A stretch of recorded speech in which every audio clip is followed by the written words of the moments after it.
Bike doctor Kannada YouTube ಚಾನಲ್ಗೆ ಎಲ್ಲರಿಗೂ ಸ್ವಾಗತ. ನಾನಿವತ್ತು ಹೀರೋ ಹೋಂಡಾ ಸ್ಪ್ಲೆಂಡರ್ದು ಟೈಮಿಂಗ್ ಚೈನು ಏನು ಪ್ರಾಬ್ಲಮ್ ಆಗಿದೆ ಅಂತ ನಿಮಗೆ ತೋರಿಸ್ತೀನಿ ಬನ್ನಿ. ಗಾಡಿ ಜಾಮ್ ಆಗಿದೆ. ಇದು ಏನಕ್ಕೆ ಜಾಮ್ ಆಗಿದೆ ಅನ್ನೋದನ್ನ ಈ ವಿಡಿಯೋದಲ್ಲಿ ನಿಮಗೆ ತೋರಿಸ್ತೀನಿ. ಏನಕ್ಕೆ ಜಾಮ್ ಆಯಿತು ಅಂತ ನಾನು ಈ ವಿಡಿಯೋದಲ್ಲಿ ನಿಮ್ಗೆ ಹೇಳ್ತೀನಿ ಬನ್ನಿ. ಏನಾಗಿದೆ, ಏನಾಗಿರ್ಬೋದು. ಸೀಜ್ ಆಗಿದೆ, ಇಂಜಿನ್ ತುಂಬ ಎಲ್ಲ ಸೀಜ್ ಆಗಿದೆ. ಏನು ಸೀಜ್ ಆಗುತ್ತೆ, ಗಾಡಿನಲ್ಲಿ ತುಂಬ ಸೌಂಡ್ ಬರ್ತಾ ಇರುತ್ತೆ. ಟೈಮಿಂಗ್ ಚೈನ್ ಸೌಂಡು ಗಾಡಿ ಸ್ಟಾರ್ಟ್ ಮಾಡಿದ್ರೆ ಗಳ ಅಂತ ಬರುತ್ತಲ್ವಾ.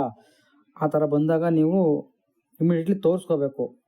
ನೋಡಿ ಏನಾಗಿದೆ ಅಂತಂದರೆ, ನೋಡಿ ಈ ವೀಲು ಅಲ್ಲೇ ಇಲ್ಲ, ಅದರಲ್ಲಿ ಆ ಟೀತೇ ಇಲ್ಲ, ಎಲ್ಲ ಹೋಗ್ಬಿಟ್ಟಿದೆ ಟೀತು. ಆ ಟೀತು ವರ್ಕ್ ಆಗ್ದೇನೆ ಅದು ಓಡಬೇಕದು. ಟೈಮಿಂಗ್ ಚೈನ್ ಯಾವಾಗ ರನ್ ಆಗುತ್ತೋ ಅದನ್ನು ಆ ವೀಲು ರನ್ ಆಗಬೇಕು. ಆ ವೀಲು ರನ್ ಆಗ್ತಾ ಇಲ್ಲ.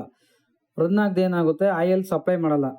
ಬೋರು ಮತ್ತು ಹೆಡ್ಡು ಇದಕ್ಕೆ ಆಯಿಲ್ ಸಪ್ಲೈ ಮಾಡಲ್ಲ. ಅವಾಗ ಏನಾಗುತ್ತೆ, ಕ್ಯಾಮ್ ಸಾಫ್ಟು, ರ್ಯಾಕರಮ್ಮು ಮತ್ತು ಕನೆಕ್ಟಿಂಗ್ ರಾಡು, ಫಿಸ್ಟಿನು ಎಲ್ಲ ಜಾಮ್ ಆಗುತ್ತೆ. ನೋಡಿ ಈ ವೀಲ್ ಯಾವ ಥರ ಇದೆ, ಆ ವೀಲ್ ಯಾವ ಥರ ಇದೆ ನೋಡಿ. ಇದು ಅದಕ್ಕೂ ಇದಕ್ಕೂ ಡಿಫ್ರೆಂಟು ಯಾವ ಥರ ಇದೆ ನೋಡಿ. ನೋಡಿದ್ರ ವೀಲ್ ಎಲ್ಲ ಉಚ್ಕೊಂಡು ಹೋಗ್ಬಿಟ್ಟಿದೆ. ಅಂದರೆ ಏನಕ್ಕೆ ಈ ಥರ ಆಗುತ್ತೆ ಅಂತಂದರೆ, ನೀಟಾಗಿ ಮೇಂಟೆನೆನ್ಸ್ ಮಾಡದೇ ಇದ್ದರೆ, ಅಟ್ಲೀಸ್ಟ್ ಒಂದು ಸ್ವಲ್ಪ ಸೌಂಡ್ ಬಂತು ಅಂತಂದರೆ ನೀವು ಇದನ್ನು ಸರಿಪಡಿಸ್ಕೋಬೇಕು. ಸರಿಪಡಿಸ್ಕೊಂಡಿಲ್ಲ ಅಂತಂದರೆ ಈ ಟೈಮಿಂಗ್ ಚೈನ್ ಬಂದು 460 ರೂಪಾಯಿ ಏನೋ ಇದೆ ಅಷ್ಟೇ. 460-500 ರೂಪಾಯಿ ಅಷ್ಟರ ಒಳಗಡೆ ಇದೆ. ಇದನ್ನು ನೀವು 500 ರೂಪಾಯಿ ಒಳಗಡೆ ಮುಗಿಸ್ಕೊಂಡ್ರೆ ಬೆಟರ್.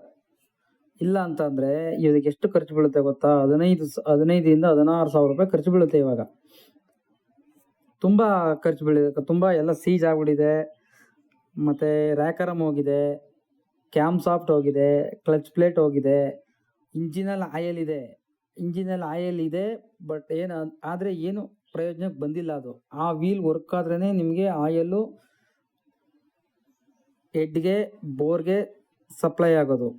ಮತ್ತು ಕನೆಕ್ಟಿಂಗ್ ಸಾಫ್ಟ್ ಇದೆಯಲ್ಲ, ಆ ಸಾಫ್ಟ್ಗೂ ಇದೇ ವೀಲ್ ರನ್ ಆದ್ರೆ ಮಾತ್ರ ನಿಮಗೆ ಆಯಿಲ್ ಸಪ್ಲೈ ಆಗೋದು. ಇಲ್ಲ ಅಂತಂದರೆ ಆಯಿಲ್ ಸಪ್ಲೈ ಆಗೋದೇ ಇಲ್ಲ. ನೋಡಿ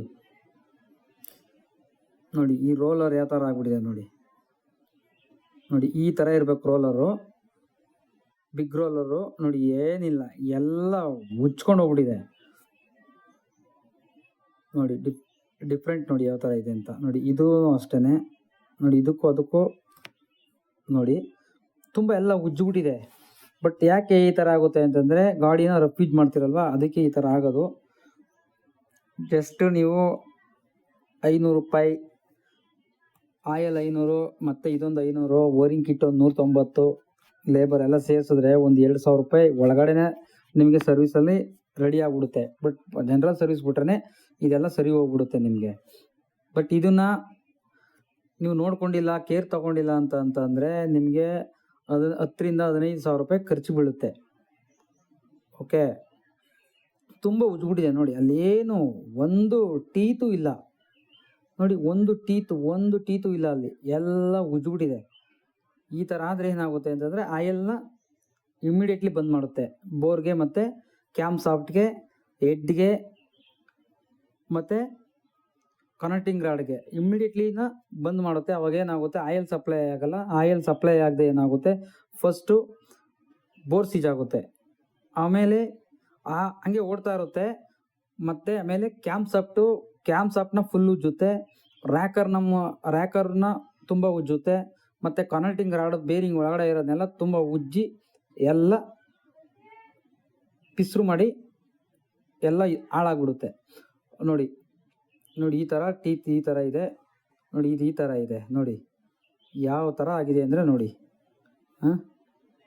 ನೋಡಿ ಏನು ಒಂದು ಪಿನ್, ಒಂದು ಟೀತು ಇಲ್ಲ ಅದರಲ್ಲಿ, ಒಂದು ಹಲ್ಲು ಕೂಡ ಅದರಲ್ಲಿಲ್ಲ. ಎಲ್ಲ ಸೆವ್ದೋಗಿದೆ.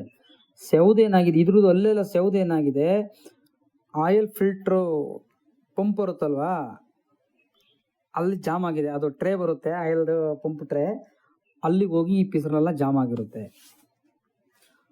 ನೀವು ಇಮಿಡಿಯೇಟ್ಲಿ ನೋಡಿಕೊಂಡು ಇದನ್ನು ಸರಿಪಡಿಸ್ಕೋಬೇಕು.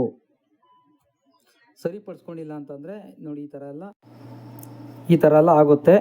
ದಯವಿಟ್ಟು ನನ್ನ ಚಾನಲ್ನ ಸಬ್ಸ್ಕ್ರೈಬ್ ಮಾಡಿ, ಮತ್ತು ಇದೇ ಥರ ವೀಡಿಯೋಗಳಿಗೆ ಲೈಕ್ ಮಾಡಿ ಮತ್ತು ಶೇರ್ ಮಾಡಿ, ಇದೇ ಥರ ಸಪೋರ್ಟ್ ಮಾಡಿ.